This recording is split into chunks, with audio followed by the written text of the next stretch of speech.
சூரியன் எழும் வேளை நிழல்கள் ஒளியில் கலைந்தும் மனதின் மூலையில் சக்தி பேசுது. காற்று பேசும் ரகசியம், தண்ணீரின் மெல்லிசை,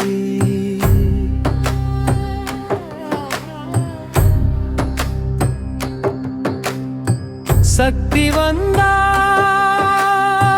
மனமுருகும், இரக்கமோடும் இதயம் நிம்மதி காணும்.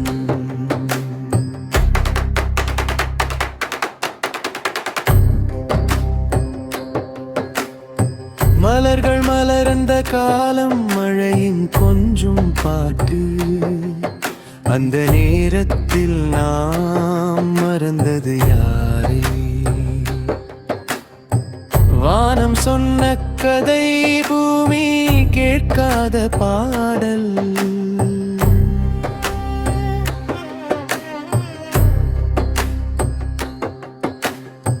சக்தி வந்தால் மனமுருகும்,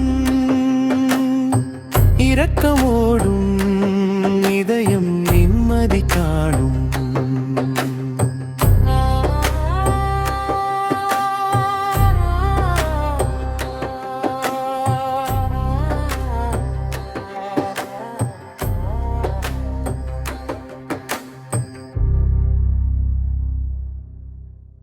அன்புள்ள குடும்பத்தினரே, கிறிஸ்து நம்முடன் இருப்பாராக. அன்பான பெற்றோரே, அன்பான சகோதர சகோதரிகளே, அன்பான வயதான பெற்றோரே, அன்பான குழந்தைகளே மற்றும் இளைஞர்களே, நான் போதகர் ஜி.எம். திரிலோகராஜன். இன்று நவம்பர் 30, கடைசி நாள். இன்று உங்கள் அனைவருக்கும் நற்செய்தியை பிரசங்கிக்க கர்நாடகாவின் பெங்களூருவில் உள்ள தேவாலயத்திற்கு எனது முதல் வருகை. உங்கள் அனைவருக்கும் மனமார்ந்த வரவேற்பு மற்றும் மனமார்ந்த வாழ்த்துக்கள்.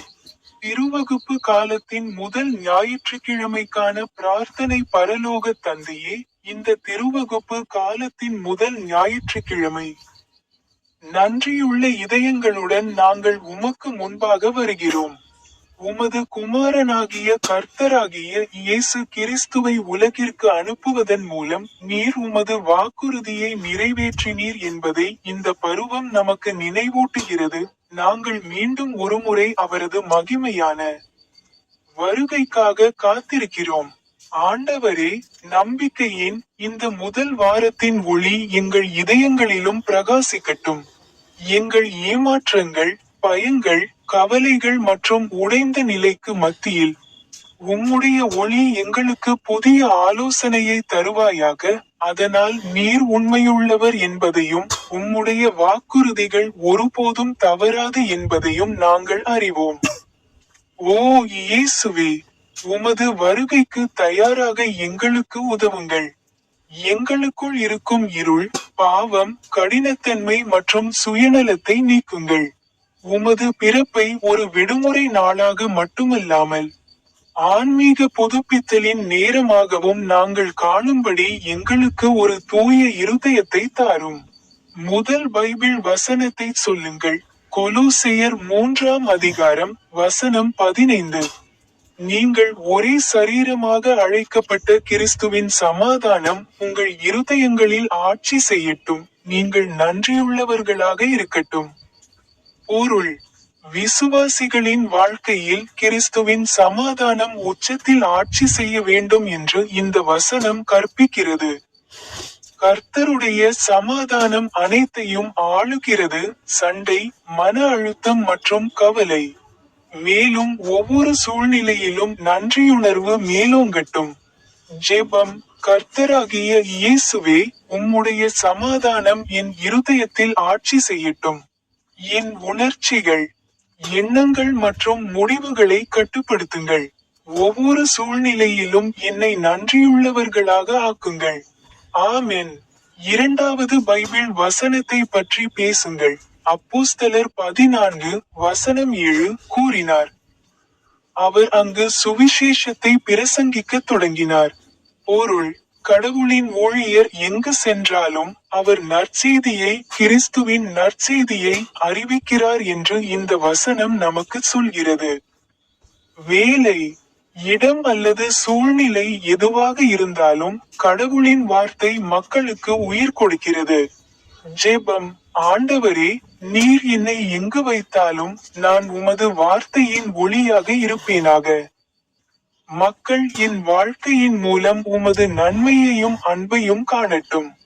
மனத்தாழ்மையுடனும் அன்புடனும் உமது சத்தியத்தை பகிர்ந்து கொள்ள எனக்கு தைரியம் கொடுங்கள்.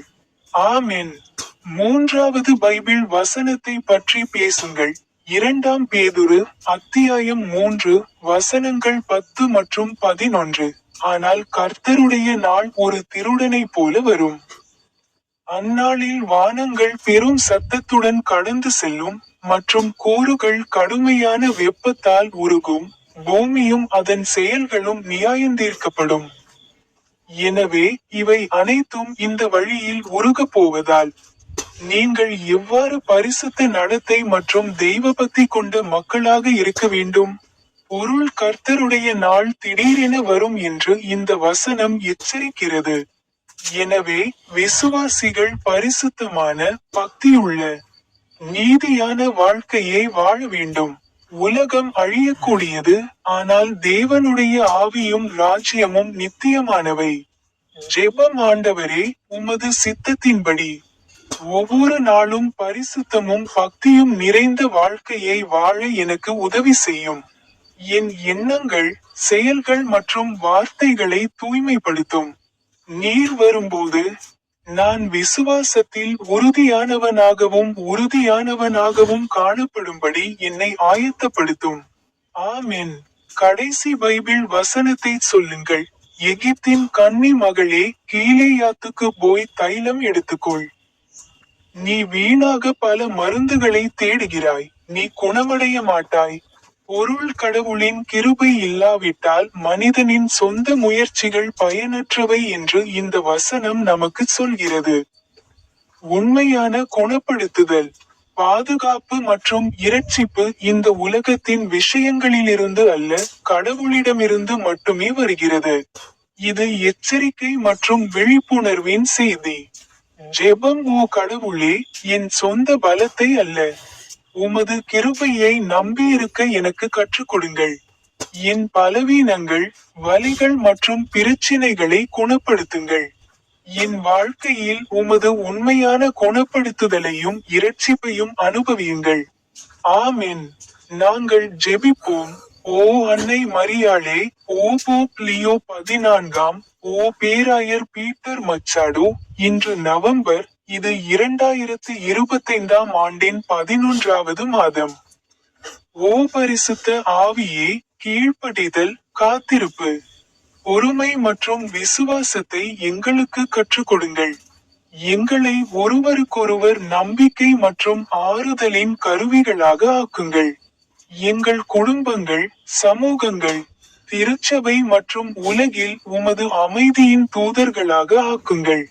ஓ தந்தையே, இந்த வருகை காலத்தில் நோயுற்றவர்களுக்கு ஆரோக்கியத்தையும், துக்கப்படுபவர்களுக்கு ஆறுதலையும், சோர்ந்து போனவர்களுக்கு நம்பிக்கையையும், இருளில் இருப்பவர்களுக்கு வெளிச்சத்தையும் அளித்தருளும்.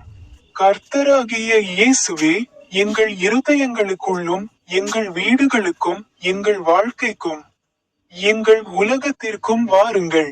ஆண்டவரே, உம்முடைய வருகைக்காக காத்திருக்கிறோம். நாங்கள் சொல்கிறோம், கர்த்தராகிய இயேசுவே, வாருங்கள். ஆமென்.